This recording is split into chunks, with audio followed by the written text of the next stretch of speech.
नमस्कार, आप देख रहे हैं वी टाइम न्यूज। बढ़ते हैं झारखंड की खबरों की ओर।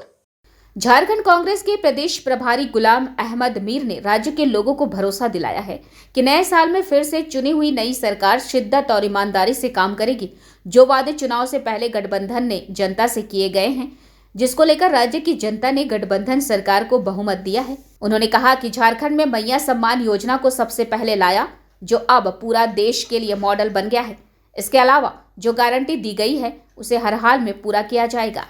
देखिए, जब इस बार का चुनाव लड़ रहे थे तो उस समय ये बात वहाँ के किसानों के द्वारा उठाई गई थी कि अमानत बियर सिंचाई योजना, जिस पर लगभग 450 करोड़ रुपए खर्च हो चुके हैं और उसका पानी नहर के माध्यम से खेतों तक नहीं पहुँचा, तो मैंने अपने क्षेत्र के लोगों को ये कहा था, पाटन प्रखंड भी इससे लाभान्वित होने वाला है, कि यदि मुझे ये अवसर मिलता है तो निश्चित रूप से इस विषय पर मैं पूरा ध्यान केंद्रित करूंगा और समय भी वैसा ही रहा। मैं तो ईश्वर को धन्यवाद देता हूं कि इस जगह पे मैं आ गया हूं, राज्य मंत्री परिषद का सदस्य भी हूं। तो सबसे पहले मैंने इस विषय को रखा था अपने वाटर रिसोर्सेज डिपार्टमेंट के सेक्रेटरी हैं, जल संसाधन विभाग के प्रशांत जी, जो वित्त विभाग के भी सचिव हैं। तो हमने उनको कहा कि हम लोग को एक बार चलें और अमानत सिंचाई योजना में कैसे हम उसके माध्यम से पानी दे सकते हैं खेतों तक, तो उस पर हम लोग उसकी समीक्षा कर लेंगे और जो कुछ भी होगा स्थल पर जाकर के ही, जो भी प्रॉब्लम्स होंगे उसका निदान स्थल पर जाके ही करेंगे हम लोग।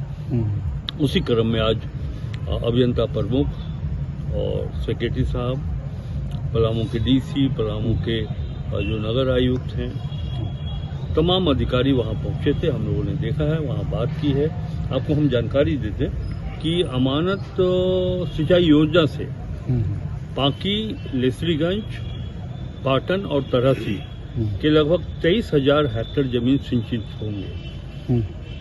12 वर्ष पहले 2012 में वहां बराज बन करके तैयार था। जब इतना पैसा खर्च हो गया, 450 करोड़ रुपया खर्च हुआ और उसका लाभ नहीं मिला, ये अत्यंत दुर्भाग्यपूर्ण बात मानी जाएगी। तो इसी चीज को केंद्रित करके हम लोग यहाँ आए थे, देखा भी है और कुछ वन भूमि के अंतर्गत जो 127 हेक्टेयर जमीन पड़ती है, जानकारी दी गई कि उस वन भूमि की जो समस्या थी उसका समाधान कर लिया गया और कुछ वहाँ के जो बेनिफिशरीज हैं या वहाँ जो विस्थापित होने वाले लोग हैं, उन लोग की भी समस्या थी कि साहब जमीन विवाद से संबंधित या जमीन जो उनका भूमि अधिग्रहण किया जा रहा है उसके मुआवजा की राशि उन्हें नहीं मिल पा रही है। तो ऑन द स्पॉट हम लोगों ने मिल करके ये डेट फिक्स किया है कि जमीन से संबंधित कोई भी मामला हो